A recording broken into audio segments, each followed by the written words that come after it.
બીજા ગયા વગર હું ચહોલ માતા બની ગયા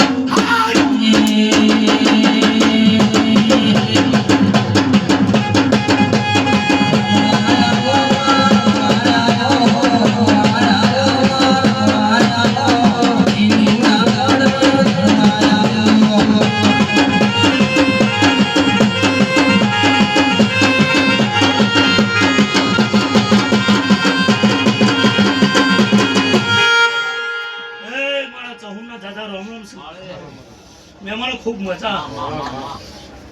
મારી ગુણના મોઢે ખૂબ મજા ખબર નહીં છે